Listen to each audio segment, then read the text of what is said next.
Today marks day 20 of the Trump Republican government shutdown, and still no progress. The House of Representatives was out of session again today, which means that since August, Republican Speaker Mike Johnson has allowed just 12 legislative days for House members. 12 in 3 months. Democrats say there's a reason for that, and it's to shield Donald Trump from the embarrassment of what's in the Epstein files. Speaker Johnson is still refusing to swear in Arizona's newly elected Congresswoman Adelita Grijalva, who just happens to be the 218th signature needed on a bipartisan discharge petition that would force a vote to release the Epstein files. Instead of reopening the government or seating a duly elected member of Congress, Speaker Johnson spent his weekend defending Trump's latest distraction. Trump abruptly announced Friday he was commuting the 7-year prison sentence of former Republican Congressman George Santos. Santos was convicted of 27 felonies, including wire fraud, identity theft, and more. But Trump says the crime didn't fit the punishment because, quote, at least Santos had the courage, conviction, and intelligence to, and this is in all caps, always vote Republican. Here's what Speaker Johnson said about that on ABC This Week. At least President Trump is fully transparent. He goes out and explains his rationale. Is it okay for him to say that essentially I'm pardoning somebody because they always had the courage? That's not the reason he pardoned. Conviction and intelligence to always vote Republican. That's one snippet of what he said among many things about George Santos. But should that be a factor in pardoning somebody that they voted Republican? I don't think it was. Clemency? No, I don't think it was. I just think he's talking about this individual and his past, and at least he's open and transparent about it. Come on, Speaker Johnson, open and transparent? Donald Trump has never been fully transparent about anything. Not his taxes, not his abuse of power, and not his motives. Like with Ukraine. Trump has turned his back on America's allies during Russia's war on Ukraine time and time again, and taking Russian President Vladimir Putin's positions and talking points instead. Now we are learning more about Trump's private meeting with Ukrainian President Zelensky at the White House this past Friday.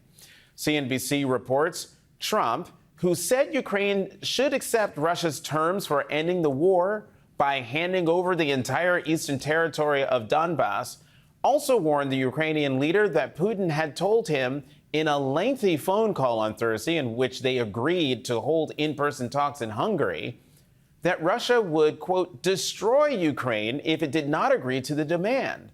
The meeting between Trump and Zelensky descended into a shouting match, the Financial Times reported, with Trump cursing all the time, according to unnamed people familiar with the matter cited by the FT.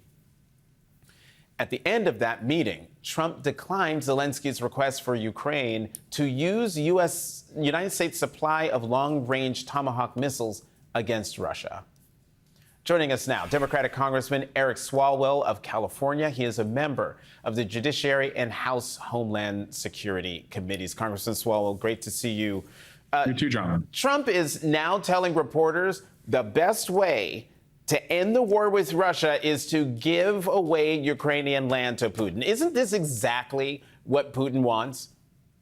Look, last week, Trump said that perhaps Zelensky was going to get Tomahawk missiles, and then Daddy Putin called him and said that he had spoken out of school. And now Trump looks quite weak. He's not able to deliver on what he promised to Zelensky. For Americans, we look like we're leaving our friends in the fields, and our allies, again, are scratching their head, wondering if we're really committed to the cause of democracy. But at the end of the day, Jonathan, Donald Trump said this conflict would end on day 1. We are approaching day 300. We are no closer. He thinks he deserves a Nobel Prize. He deserves nothing. He is weak. He's failed in this effort.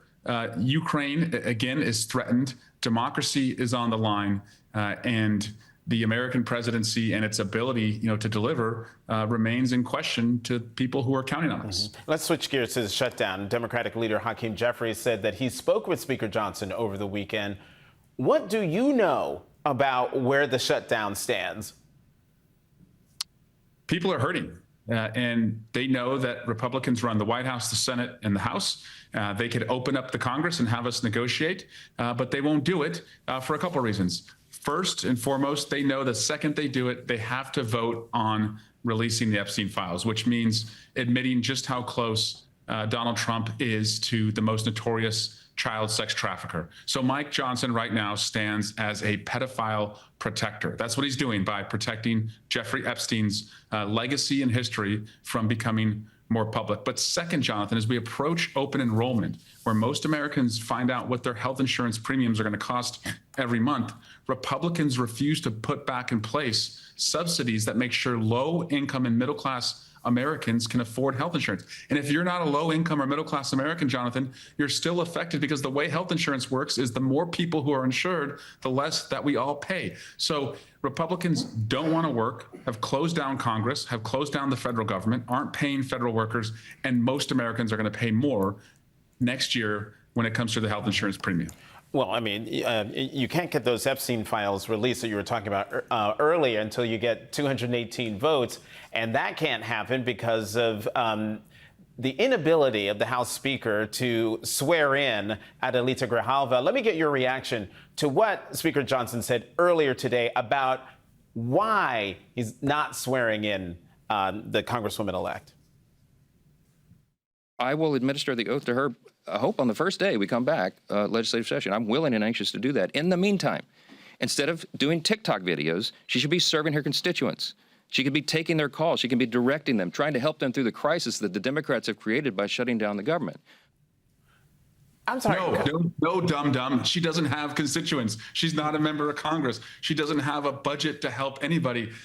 Again, he has a new answer for this every single time he is asked, but the motive remains the same. He is a pedophile protector. He is protecting Jeffrey Epstein, and he's protecting Donald Trump from all of us learning just how close Trump is to Epstein.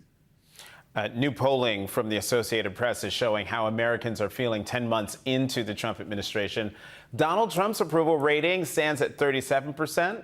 68% of Americans have a negative view of the U.S. economy. And 47% of U.S. adults are not very or not at all confident they could find a job if they wanted to. A 10-point jump from October of 2023. Congressman Swalwell, did you encounter any buyer's remorse or people who thought Trump might make the economy better at No Kings this weekend? Yes, I spoke at the No Kings rally in Sacramento and also in Pleasanton, California, in my district. And what I heard was, we were promised lower costs on day one, and people in my district work very hard, and they expect that if they're going to bet on themselves, that their country will bet on them, that they'll bet on their health care, they'll bet on increasing their wages and lowering their costs, bet on their safety. And we have not seen any of that. The president has not shown any focus on reducing what we spend or raising the wages we have to spend on what we need to provide for our family. That's why his numbers are in the tank. If he just focused on that, if he declared war on high prices rather than war on America's cities, he would find a lot more confidence in him from the American people.